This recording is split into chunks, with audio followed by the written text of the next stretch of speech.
All right, ladies and gentlemen, I want to talk about ghosts today, the ghosts of the past and how they define you. A very un-American topic. I am an American. I was raised in America. For those of you who aren't American, I want to give you what I think is the most defining characteristic of America. In America, we have this huge optimistic belief that you can fix anything. There's a how-to manual, there's a self-help book, you can fix anything. You can lift yourself up out of your social and economic class, you can lift yourself up. If you have something wrong inside of you, you can fix it. You can use your positive attitude to overcome anything. Your station in life is never fixed. You can always change it. I was indoctrinated with the belief of American optimism. And when I was a kid watching Captain Kangaroo, they would feature this children's book, The Little Engine That Could. This little engine has to pull a big train up a mountain, and it says, I think I can, I think I can, I think I can. I remember when I got older, I read Herman Melville, a very un-American American who pivoted from I think I can to I prefer not to, which is more my speed. So as a kid, I grew up with the I think I can attitude. Then, as a teenager, working out at the gym, you'd have all these slogans at the gym about willpower, and when the going gets tough, the tough get going, and how you could carry yourself to the highest levels. And I was thinking, I'm already at the gym. You don't need to preach to me, man. Why don't you take your little slogans and put them in a dive bar or an all-you-can-eat buffet? So as a teenager working out, I would see these positive slogans all over the gym. And the thing is, my father is very American. He was born in a farm in Michigan, and he grew up to be in the Army. He was an infantryman, and then he used the GI Bill to become an engineer. And he has this mentality that he can take anything apart and put it back together again. He can take apart a gun, a car, a boat engine, and he can put it back together again. And he's always been slow to help me with stuff, because he'll just say, did you read the manual? Did you read the instructions? Son, I need you to read the instructions. He believes there's a manual for everything, that you can change everything. He's very American. I remember when I was 14, he goes, son, are you dating yet? And I go, no, Dad, I'm not dating yet. I'm too young. He goes, you're not too young. You can date. And I can't go on a date. I'm not ready to go dating, Dad. And he goes, well, of course you're not ready. Look at you. Look at your posture. Look at your head. You're looking down at the ground. You're slunched over. I didn't raise some pencil-neck geek to walk around feeling sorry for himself. Now stand up straight. I need you to breathe through your nose and feel the oxygen from your diaphragm feed the oxygen into your brain. So I did it. And I go, yeah, I feel better now, Dad. I'm going to go call Susan, the foreign exchange student from England. And my dad was like, now we're talking, son. So my father was very big when I was a teenager on making me use positive thinking and having improved posture to improve my confidence. He always told me when I went to the gym, make sure you do your heavy squats. Don't do those pencil neck geek chrome thigh extension machines. Those are for losers. If you want to be the silverback in the gym, you do heavy squats. You hear me, son? Yes, sir. So I always did my heavy squats because I wanted to be the silverback. Can't say I ever achieved that.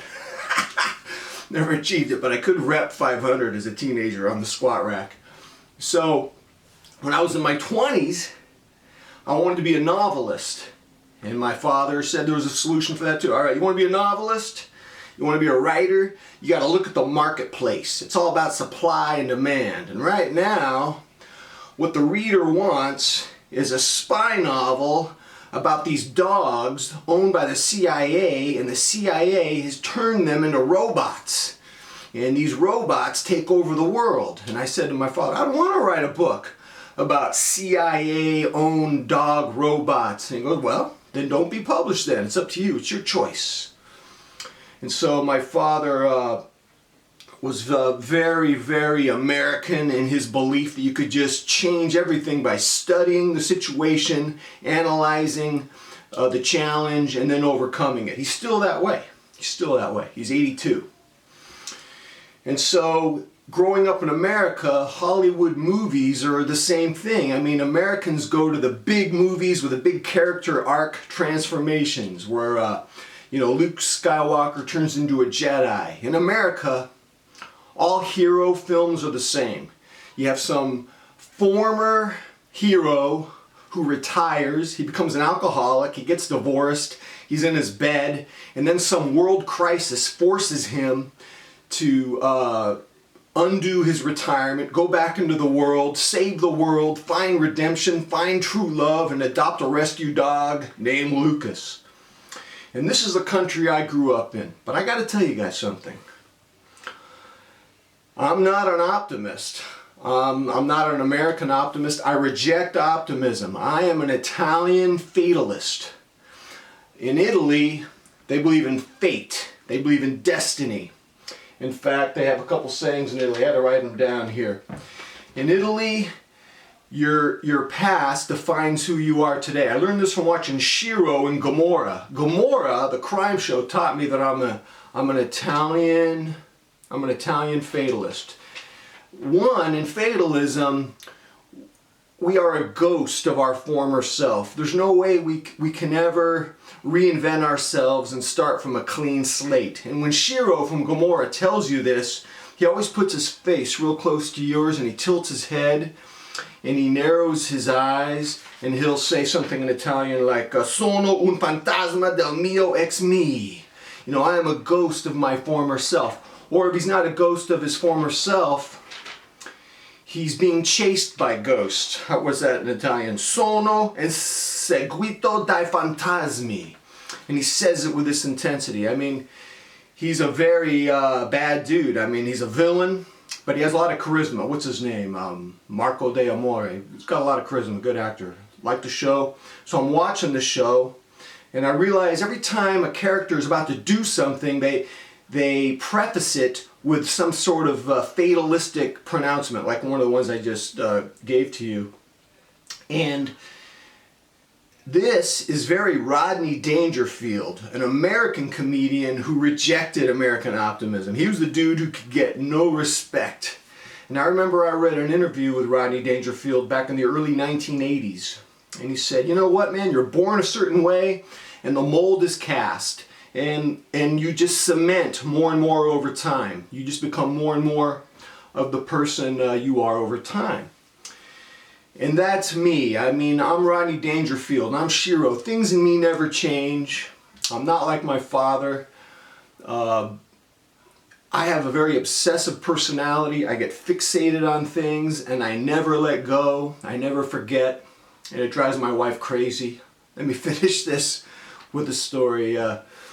When my wife and I were dating, we were listening to Christopher Guest in an interview on the radio. And he was talking about how he was at the airport, and in front of him were two English rockers, heavy metal rockers. One dude was a guitar player, and the other guy was the rock band's manager.